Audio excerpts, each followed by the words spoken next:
തിരുവനന്തപുരം വഞ്ചിയൂരിൽ പ്രവർത്തിക്കുന്ന ഫാർമസ്യൂട്ടിക്കൽ സ്ഥാപനം ആക്രമിച്ച് ഓഫീസ് തകർക്കുകയും സാധന സാമഗ്രികൾ നശിപ്പിക്കുകയും ചെയ്തെന്ന പരാതി. സ്ഥാപനത്തിൽ പ്രവർത്തിച്ചിരുന്ന എക്സൈസ് ഓഫീസും ചിലർ കയ്യേറി തകർത്തു. എക്സൈസ് ഓഫീസിലെ ഉപകരണങ്ങളും വസ്തുക്കളും തകർത്ത സംഭവത്തിൽ കണ്ടാലറിയാവുന്നവർക്കെതിരെ വഞ്ചിയൂർ പോലീസ് കേസെടുത്തിട്ടുണ്ട്. ആക്രമണത്തിന് പിന്നിൽ CPM പാളയം ഏരിയ സെക്രട്ടറി വഞ്ചിയൂർ ബാബു ആണെന്ന് സ്ഥാപന ഉടമ ആരോപിച്ചു.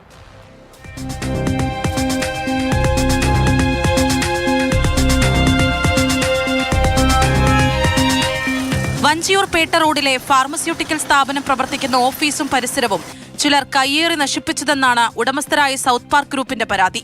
വഞ്ചിയൂർ ബാബുവിന്റെയും അഭിഭാഷകന്റെയും നേതൃത്വത്തിലാണ് അതിക്രമം നടന്നതെന്ന് സ്ഥാപന ഉടമകൾ ആരോപിക്കുന്നു. അതിലൊരു തിരുത്തൽവാദി ഉണ്ടായിരുന്നു. ഇതിന്റെ ഉടമസ്ഥരില് ഒരു നാഗപ്പൻ ചെട്ടിയാർ. പുള്ളിയെ സപ്പോർട്ട് ചെയ്യാനായിട്ട് പാളയം ഏരിയ സെക്രട്ടറി വഞ്ചിയൂർ ബാബു, അയാളുടെ കൂടെ ഒരു അഡ്വക്കേറ്റ് അനന്തു സുരേഷ്. തമിഴ്നാട് സ്വദേശിയായ നാഗപ്പൻ ചെട്ടിയാർ ഉൾപ്പെടെയുള്ളവരുടെ ഉടമസ്ഥതയിലുള്ള സ്ഥലത്താണ് സ്ഥാപനം പ്രവർത്തിക്കുന്നത്. വർഷങ്ങളായുള്ള വാടക കരാറിന്റെ അടിസ്ഥാനത്തിലാണ് പ്രവർത്തനം. ശനിയാഴ്ച രാവിലെ ആദ്യം സംഘർഷമുണ്ടായെങ്കിലും ഉടമസ്ഥർ എത്തിയതോടെ ഇവർ പിന്മാറി. ഇതിനുശേഷം സംഭവത്തിൽ CPM ജില്ലാ നേതൃത്വവും ഇടപെട്ടിരുന്നു.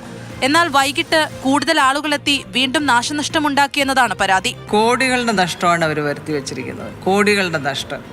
1-2 മാസം കഴിഞ്ഞിട്ട് റീഓപ്പൺ ചെയ്ത് കുറേ അധികം തൊഴിലാളികൾ വെയിറ്റ് ചെയ്യാണ്. അവർ ഇത്രയും പേരുടെ വയറ്റത്തടിക്കുന്ന മാതിരി ഇനി ഇതൊന്നും നന്നാക്കി ഞങ്ങൾ എടുക്കണമെങ്കിൽ എത്ര കാലം എടുക്കും?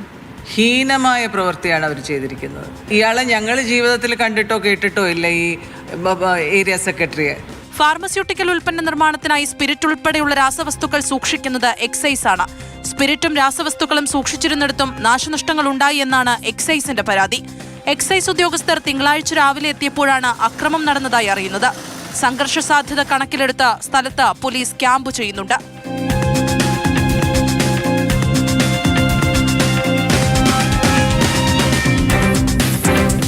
മാതൃഭൂമി ന്യൂസ്, തിരുവനന്തപുരം.